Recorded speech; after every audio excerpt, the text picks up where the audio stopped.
ముఖ్యంగా ఎర్రగొండపాలెం నియోజకవర్గంలో ఇప్పటి వరకు ఏ రాజకీయ నాయకుడు కూడా చేసినటువంటి అభివృద్ధి లేదు.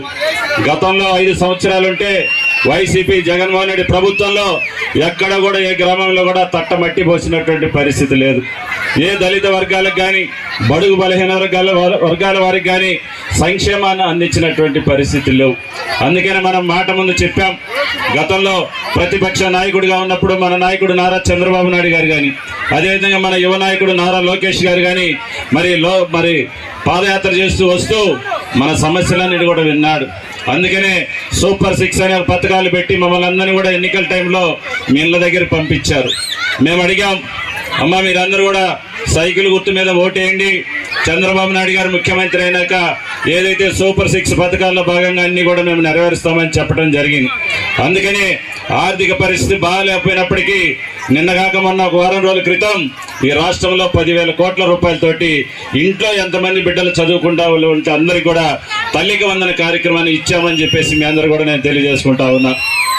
అదేవిధంగా వృద్ధులకి పెన్షన్ల కార్యక్రమం ప్రతిపక్షంలో ఉన్నప్పుడు మన నాయకుడు నారా చంద్రబాబు నాయుడు గారు చెప్పారు, ఎవరికైతే వృద్ధులు ఉన్నారో, వితంతువులు ఉన్నారో, వికలాంగులు ఉన్నారో, పక్షవాతం పేషెంట్లు ఉన్నారో, మంచాన పడ్డవారు ఉన్నారో అందరికి కూడా పెన్షన్లు పెంచుతామని చెప్పాం.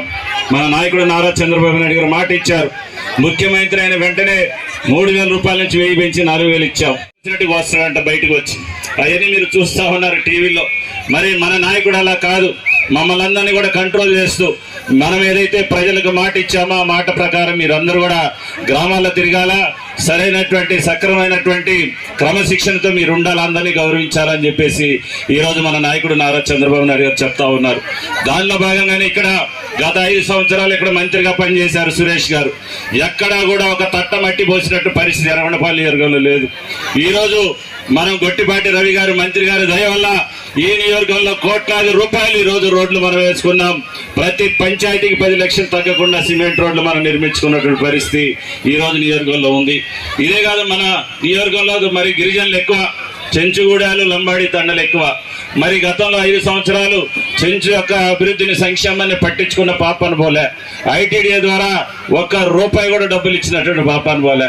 మరి మన ప్రభుత్వం వచ్చినాక మన నాయకుడు మరి గొట్టిపాటి రవికుమార్ గారు మన నియోజకవర్గం మీద దృష్టి పెట్టి చెంచు గిరిజన అందరూ కూడా ఈరోజు అడవుల్లో కరెంట్ వేసి ఈరోజు వాళ్ళ జీవితాల్లో వెలుగులు, కాంతులు నింపినటువంటి చరిత్ర తెలుగుదేశం పార్టీది మన నాయకుడు గొట్టిపాటి రవికుమార్ గారు అని చెప్పి మీ అందరూ కూడా నేను తెలియజేసుకుంటా ఉన్నా.